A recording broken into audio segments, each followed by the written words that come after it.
Divorce ಆದರೂ ನಿವೇದಿತಾ ಗೌಡ ಅವರನ್ನ ಮೊದಲ ಬಾರಿಗೆ ನೆನೆದುಕೊಂಡಿದ್ದಾರೆ ಚಂದನ್ ಶೆಟ್ಟಿ. ಸೊ ಯಾವ ವಿಚಾರಕ್ಕೆ ಅಂತ ನೋಡೋಣ ಬನ್ನಿ ವೀಕ್ಷಕರೇ. ಸೊ ಇದಕ್ಕೂ ಮೊದಲು ನೀವು ನಮ್ಮ ಚಾನಲ್ಗೆ ಸಬ್ಸ್ಕ್ರೈಬ್ ಆಗಿಲ್ಲ ಅಂದ್ರೆ ಈ ಕೂಡಲೇ ಸಬ್ಸ್ಕ್ರೈಬ್ ಆಗಿ ಹಾಗೆ ಪಕ್ಕದ ಬೆಲ್ ಐಕಾನ್ ಕ್ಲಿಕ್ ಮಾಡ್ಕೊಳ್ಳಿ ವೀಕ್ಷಕರೇ. ಸೊ ಕ್ಯೂಟ್ ಕಪಲ್ ಆಗಿರುವಂತಹ ನಿವೇದಿತಾ ಗೌಡ ಹಾಗೂ ಚಂದನ್ ಶೆಟ್ಟಿ ಅವರು ಇದೀಗ ವಿಚ್ಛೇದನವನ್ನ ಪಡೆದು ದೂರ ಆಗಿದ್ದಾರೆ.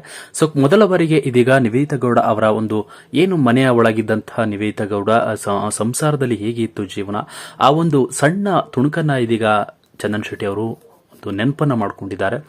ಸೊ ಚಂದನ್ ಶೆಟ್ಟಿ ಅವರಿಗೆ ನಿವೇದಿತಾ ಗೌಡ ಮಾಡುವಂತಹ ಮುದ್ದೆ ಸಿಕ್ಕಾಪಟ್ಟೆ ಇಷ್ಟ ಅಂತೆ. ಸೊ ಆದ್ರೂ ಈಗ ಆ ಒಂದು ಊಟ ಮಾಡುವಾಗ ಆ ಒಂದು ವಿಚಾರವನ್ನ ನೆನೆದುಕೊಂಡಿದ್ದಾರೆ. ಸೊ ನಿವೇದಿತಾ ಗೌಡ ಅವರನ್ನ ಆಗ ಹೇಗಿತ್ತು ಒಂದು ಲೈಫ್ ಎಂಬುದನ್ನ ಮತ್ತೆ ಬೆಳಕು ಹಾಕಿ ನೆನಪನ್ನ ಮಾಡ್ಕೊಂಡಿದ್ದಾರೆ ವೀಕ್ಷಕರೇ. ನಿಜಕ್ಕೂ ಬೇಸರ ಆಗೋ ವಿಚಾರ ಏನಪ್ಪಾ ಅಂದ್ರೆ, ಸೊ ಕ್ಯೂಟ್ ಆಗಿ ಸಿಕ್ಕಾಪಟ್ಟೆ ಸುಂದರವಾಗಿ ಇರುವಂತಹ ಈ ಒಂದು ಜೋಡಿಯ ಮೇಲೆ ಯಾರ ಕಣ್ಣು ಬಿತ್ತು ಗೊತ್ತಿಲ್ಲ. ಸೊ ಯಾರು ಹುಳಿ ಹಿಂಡಿದ್ರು ಏನೋ ಗೊತ್ತಿಲ್ಲ ವೀಕ್ಷಕರೇ. ಸೊ ಕೊನೆಗೂ ಡಿವರ್ಸ್ ಆಗಿದೆ, ದೂರ ಆಗಿದ್ದಾರೆ. ಸೊ ಇವರನ್ನ ದೂರವಾಗಿ ನೋಡುವ ಒಂದು ಭಾಗ್ಯ ಅವರ ಫ್ಯಾನ್ಸ್ಗೆ ಕೊಟ್ಟಿದ್ದು ಇನ್ನೂ ಬೇಸರ ತರಿಸಿದೆ ಅಂತಾನೆ ಹೇಳ್ಬೋದು. ಸೊ ಈ ಸಿಕ್ಕಾಪಟ್ಟೆ ನೋವಿನಲ್ಲಿದ್ದಾರೆ ಅವರ ಫ್ಯಾನ್ಸ್ಗಳು.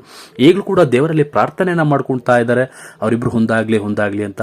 ಆದ್ರೆ ಸದ್ಯ ಇದೀಗ ಎರಡನೇ ಮದುವೆಯ ಸುದ್ದಿ ಕೂಡ ಬರ್ತಾ ಇದೆ. ನಿವೇದಿತಾ ಗೌಡ ಕುಟುಂಬ ಆಗಿರ್ಬೋದು, ಹಾಗೆ ಚಂದನ್ ಶೆಟ್ಟಿ ಅವರ ಮದುವೆ ಒಂದು ಸುದ್ದಿ, ಕುಟುಂಬದ ವಿಚಾರದಲ್ಲೂ ಕೂಡ ಗುಸುಗುಸು ಈಗ ಬರ್ತಾ ಇದೆ ವೀಕ್ಷಕರೇ. ಸದ್ಯ ಏನೇ ಆಗಲಿ ಎಲ್ಲದಕ್ಕೂ ಒಂದು ತಪ್ಪಿಗೆ ಶಿಕ್ಷೆ ಪಕ್ಕ ಇರುತ್ತೆ. ಸೊ ಅದನ್ನು ತಿದ್ದಿ ನಡೆಯೋದು ಒಂದು ಮನುಜತ್ವ. ಸೊ ಆ ಒಂದು ಈ ಒಂದು ಏನಿದೆ ಆ ಒಂದು ಮಾಹಿತಿಯ ಪ್ರಕಾರ ಇವರೇನಾದ್ರು ಒಂದಾಗ್ತಾರ ಅನ್ನೋದನ್ನ ನಾವು ನೋಡೋಣ.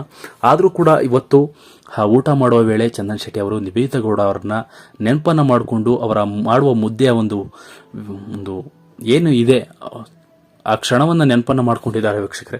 ಸದ್ಯ ಆದ್ರೂ ಇವರು ಒಬ್ಬರ ಮೇಲೆ ಈ ರೀತಿಯ ಸಣ್ಣ ಪುಟ್ಟ ತಪ್ಪುಗಳನ್ನ ಮಾಡಿಕೊಂಡು ಈಗ ದೂರ ಆಗಿದ್ದಾರೆ. ಅದು ಪ್ರೀತಿ ನಿಜವಾಗ್ಲೂ ಹೋಗಿಲ್ಲ ಅನ್ನೋದು ಇಲ್ಲಿ ನಾವು ಕಾಣಬಹುದು ವೀಕ್ಷಕರೇ.